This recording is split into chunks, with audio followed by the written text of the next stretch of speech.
Assalamualaikum warahmatullahi wabarakatuh. Perkenalkan, nama saya Femil Apriliasari dengan nomor NPM 225009072. Di sini saya bertugas sebagai moderator dari kelompok 7. Kami di sini akan mempresentasikan materi tentang wawasan Nusantara. Langsung saja, materi pertama akan disampaikan oleh saya sendiri, yaitu Femil Apriliasari. Materi kedua akan disampaikan oleh Verina. Materi ketiga akan disampaikan oleh Tiara, materi keempat akan disampaikan oleh Ananda, dan yang kelima akan disampaikan oleh Alicia. Kepadanya saya persilahkan.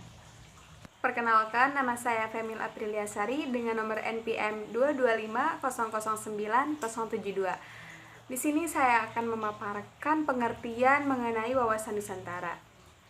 Secara etimologis, wawasan Nusantara itu terbagi dari dua suku kata. Yang pertama itu adalah wawasan. Wawasan berarti pandangan, tinjauan, dan penglihatan indrawi. Yang kedua yaitu Nusantara. Nusantara berarti sebutan nama bagi seluruh kepulauan di Indonesia. Ada dua pandangan mengenai pengertian wawasan Nusantara. Yang pertama yaitu menurut Lemhanas tahun 1999. Dia mengartikan bahwa wawasan Nusantara itu sebagai sikap dan cara pandang bagi bangsa Indonesia terhadap diri sendiri dan lingkungannya yang beragam dan bernilai strategis dengan menitikberatkan persatuan dan kesatuan bangsa serta kesatuan wilayah dalam menyelenggarakan kehidupan bermasyarakat, berbangsa, dan bernegara untuk mencapai tujuan nasional. Menurut pandangan yang kedua, yaitu oleh Danu Saputro, dia mengartikan bahwa wawasan Nusantara itu sebagai cara pandang bangsa Indonesia terhadap diri sendiri dan lingkungannya sebagai eksistensi yang saling terhubung, serta pemekarannya di tengah-tengah lingkungan tersebut, berdasar asas Nusantara. Kemudian kita lanjut ke hakikat dan unsur-unsur wawasan Nusantara. Hakikat wawasan Nusantara merupakan sebuah konsep pengembangan pengetahuan masyarakat mengenai ide, gagasan, dan cara pandang yang harus dikembangkan melalui berbagai kegiatan. Adapun unsur-unsur wawasan Nusantara, yang pertama itu adalah wadah atau kontur. Wadah di sini bersifat sebagai tempat dalam berbagai tata laku kehidupan, berbangsa, dan bernegara. Adapun unsur yang kedua yaitu isi atau konten. Isi dari wawasan Nusantara yaitu implementasi dan pengembangan pengetahuan tentang tujuan dan berdirinya negara Indonesia. Yang ketiga yaitu tata laku. Tata laku di sini merupakan sebuah output dari semangat adanya wadah dan isi dari unsur-unsur wawasan Nusantara. Adapun tata laku terbagi menjadi dua bagian. Yang pertama itu tata laku batiniah. Maksudnya adalah sifat yang didasari kepribadian dalam kehidupan berbangsa dan bernegara. Yang kedua ada tata laku lahiriah. Maksudnya adalah sikap yang dihasilkan dari penggalian pengetahuan mengenai keindonesiaan sebagai landasan dalam upaya menjalankan kehidupan berbangsa dan bernegara. Assalamualaikum warahmatullahi wabarakatuh. Perkenalkan, nama saya Verina Cindy Aprilia dengan NPM 225009117. Saya sebagai pemateri kedua. Di sini saya akan menjelaskan mengenai asas wawasan Nusantara, fungsi dan tujuan wawasan Nusantara, dan rasionalisasi atau implementasi wawasan Nusantara. Yang pertama yaitu asas wawasan Nusantara. Asas adalah konsep dasar yang harus dilakukan agar dapat memanifestasikan unsur-unsur wawasan Nusantara. Asas wawasan Nusantara diantaranya yang pertama yaitu kesamaan tujuan. Agar terciptanya tujuan nasional, maka berbagai bentuk kepentingan harus dilandasi atau mengacu pada keinginan untuk memenuhi kebutuhan bersama-sama. Yang kedua yaitu keadilan. Seluruh elemen masyarakat mempunyai hak yang sama dalam mendapatkan keadilan dan mewujudkan tujuan serta cita-cita nasional tidak boleh merugikan pihak tertentu maupun mengutamakan kepentingan kelompok atau golongan sendiri. Hal ini berlaku dalam segala aspek kehidupan bernegara, baik keadilan secara hukum, ekonomi, politik, serta sosial. Yang ketiga yaitu kejujuran dan keterbukaan. Kejujuran dalam berpikir serta bertindak menjadi sebuah asas wawasan Nusantara yang sangat penting. Berani berpikir dan bertindak hanya yang sesuai dengan fakta dan kenyataan, wajib dilakukan demi tercapainya kemajuan. Yang keempat yaitu solidaritas. Solidaritas merupakan aspek yang sangat penting dalam terwujudnya integrasi bangsa. Rasa solidaritas yang tinggi akan menumbuhkan jiwa kepedulian masyarakat. Yang terakhir yaitu kerjasama. Dengan adanya kesadaran pada tujuan serta kepentingan yang sama, akan menciptakan kerjasama antar elemen masyarakat. Kerjasama serta koordinasi tersebut dapat dilaksanakan atas dasar kesetaraan agar terciptanya efektivitas dalam mencapai tujuan bersama. Sebab, kebersamaan dan gotong royong akan memudahkan serta meringankan suatu pekerjaan, termasuk dalam menghadapi tantangan terhadap implementasi wawasan Nusantara. Yang kedua yaitu mengenai fungsi dan tujuan wawasan Nusantara. Fungsi wawasan Nusantara yang pertama yaitu sebagai wawasan pembangunan. Wawasan Nusantara memiliki fungsi dalam pembangunan Indonesia. Beberapa unsur di dalamnya termasuk sosial politik, kesatuan politik, pertahanan dan keamanan negara, serta ekonomi dan sosial ekonomi. Yang kedua yaitu sebagai konsep ketahanan nasional. Pemahaman mengenai wawasan Nusantara bersifat sebagai konsep ketahanan sosial yang memegang peranan penting dalam perencanaan pembangunan, kewilayahan, dan pertahanan keamanan nasional. Yang ketiga yaitu sebagai wawasan pertahanan dan keamanan. Wawasan Nusantara juga berfungsi sebagai pertahanan dan keamanan nasional yang mengarah pada pandangan geopolitik negara Indonesia. Pandangan ini meliputi tanah air dan segenap wilayah Negara Kesatuan Republik Indonesia. Yang terakhir yaitu sebagai wawasan kewilayahan. Wawasan Nusantara berfungsi dalam pemahaman mengenai wawasan kewilayahan Indonesia, termasuk batas wilayah Indonesia untuk menghindari terjadinya potensi sengketa dengan negara lain. Tujuan wawasan Nusantara. Tujuan wawasan Nusantara yang pertama yaitu tujuan keluar, menjamin kepentingan nasional dalam era globalisasi yang kian mendunia maupun kehidupan dalam negeri. Kemudian, turut serta melaksanakan ketertiban dunia berdasarkan kemerdekaan, perdamaian abadi, keadilan sosial, dengan sikap saling menghormati. Bangsa Indonesia harus terus-menerus mengamankan dan menjaga kepentingan nasionalnya dalam kehidupan internasionalnya di semua aspek kehidupan, baik politik, ekonomi, sosial budaya, maupun pertahanan dan keamanan, demi terciptanya tujuan nasional yang tertera dalam Undang-Undang Dasar 1945. Yang kedua yaitu tujuan wawasan Nusantara ke dalam. Menjamin persatuan dan kesatuan di segenap aspek kehidupan nasional, baik aspek alamiah maupun aspek sosial. Bangsa Indonesia harus meningkatkan kepekaannya dan berupaya mencegah faktor-faktor penyebab timbulnya disintegrasi bangsa sedini mungkin. Juga terus mengupayakan terjaganya persatuan dan kesatuan dalam kebinekaan. Selanjutnya mengenai rasionalisasi atau implementasi wawasan Nusantara. Yang pertama yaitu implementasi di bidang politik. Implementasinya ada dalam pelaksanaan kehidupan berpolitik Indonesia. Terdapat juga dalam undang-undang, misalnya Undang-Undang Partai Politik dan Undang-Undang Pemilu. Implementasi wawasan Nusantara di bidang politik juga dimaksudkan untuk menciptakan pemerintahan yang kuat, bersih, dan dapat dipercaya oleh masyarakatnya. Contoh implementasi wawasan Nusantara di bidang politik yaitu menjalankan komitmen politik pada lembaga pemerintahan serta partai politik dalam rangka meningkatkan persatuan serta kesatuan bangsa. Keikutsertaan Indonesia di dalam politik luar negeri, dan memperkuat korps diplomatik untuk menjaga seluruh wilayah Indonesia.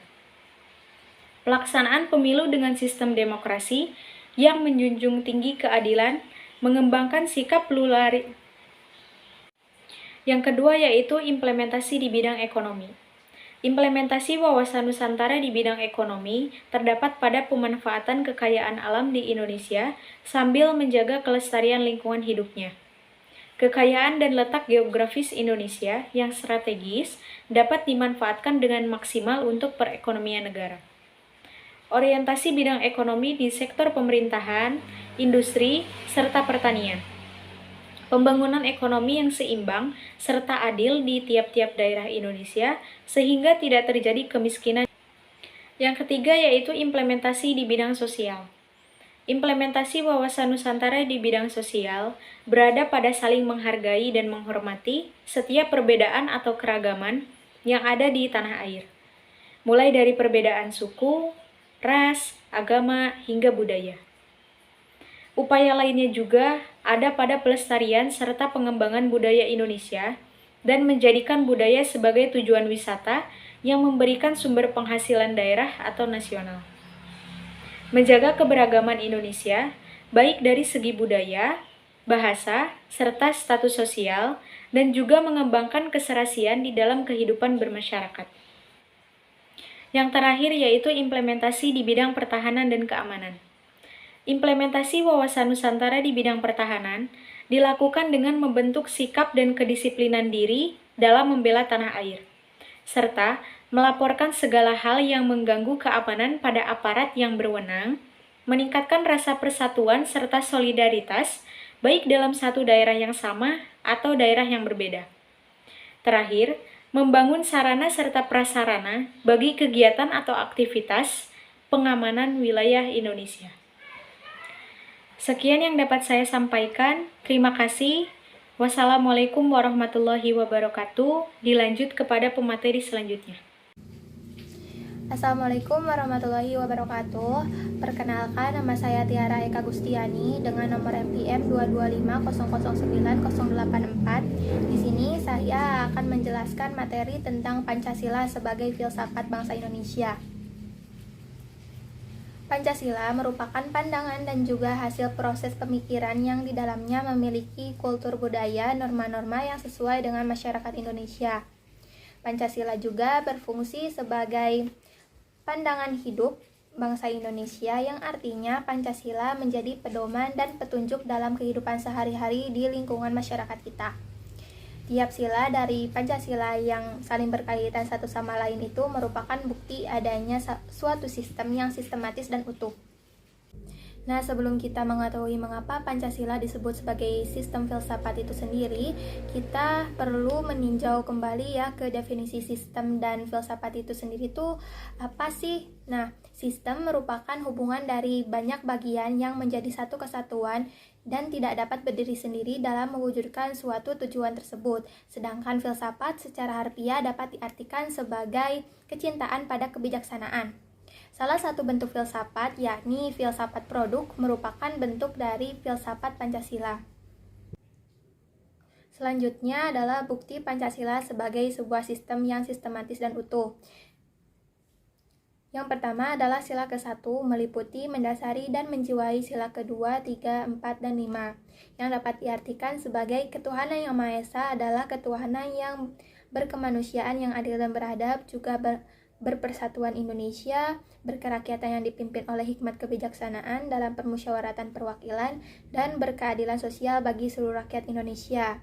Selanjutnya adalah sila kedua, diliputi, didasari, dan dijiwai sila ke-1, serta mendasari dan menjiwai sila ke-3, 4, dan 5. Kemudian yang ketiga adalah sila ketiga, diliputi, didasari, dan dijiwai sila ke-1, 2, serta mendasari dan menjiwai sila ke-4 dan 5. Kemudian yang keempat adalah sila ke-4, diliputi, didasari, dan dijiwai oleh sila ke-1, 2, dan 3, serta mendasari dan menjiwai sila ke-5.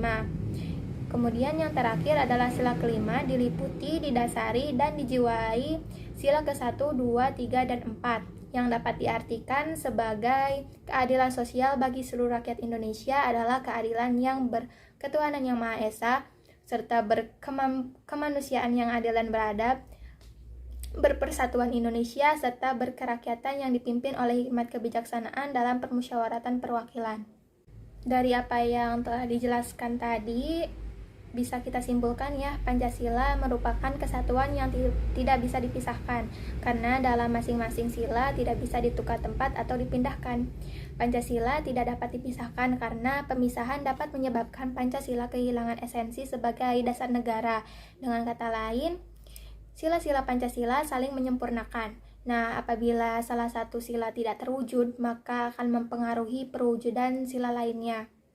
Bagi bangsa Indonesia, Pancasila merupakan pandangan hidup bangsa dan negara, dan filsafat merupakan suatu ilmu pengetahuan karena memiliki logika, metode, dan sistem. Pancasila dikatakan sebagai filsafat dikarenakan Pancasila merupakan hasil perenungan jiwa yang mendalam yang dilakukan oleh para pendahulu kita, yang kemudian dituangkan dalam suatu sistem yang tepat, di mana Pancasila memiliki hakikatnya tersendiri yang terbagi menjadi 5 sesuai dengan kelima sila-silanya tersebut.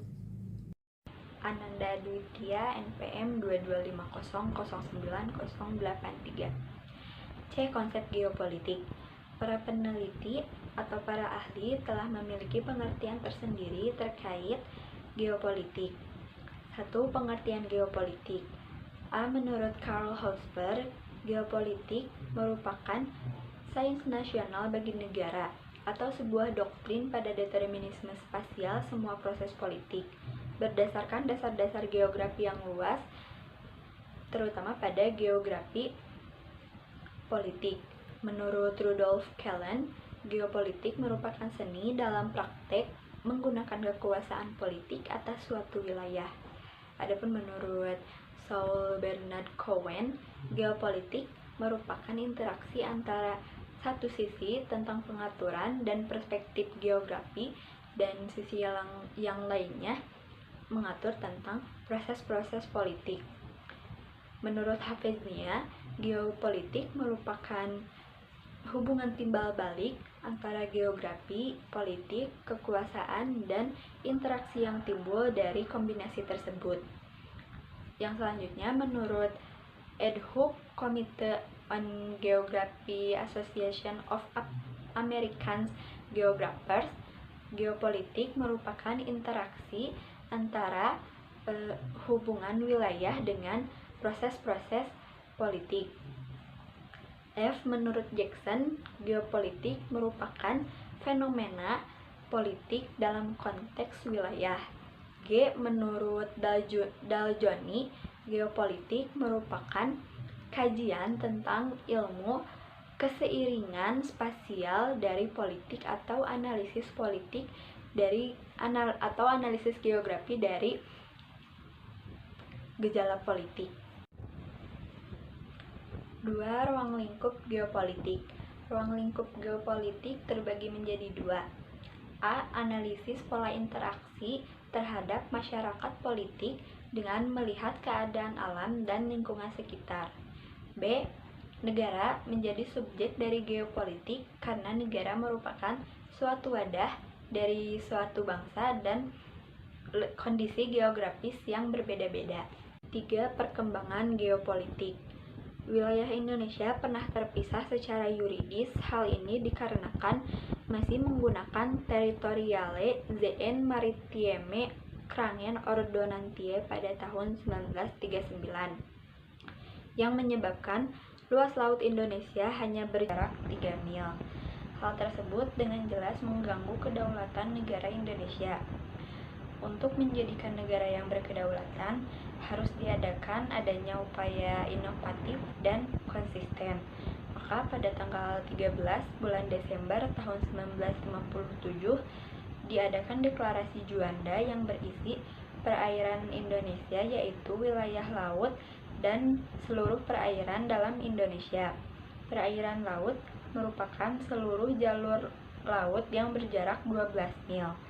Perairan dalam Indonesia merupakan seluruh perairan yang bergaris dari dalam garis dasar.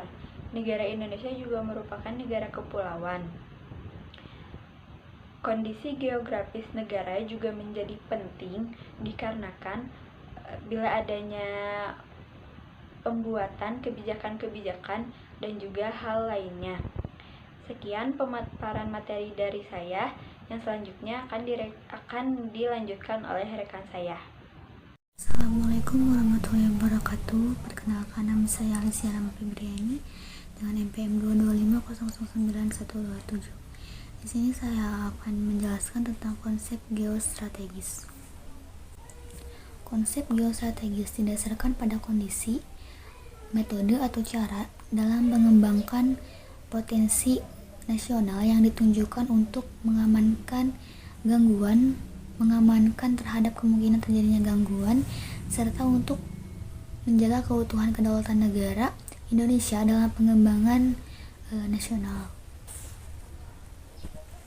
Latar belakang konsep geostrategis menurut Higuait 2009, geostrategi merupakan kata yang masih relatif asing. Istilah tersebut pertama kali digunakan di akhir tahun 1930 sampai awal tahun 1940-an oleh para sarjana yang berbasis di AS.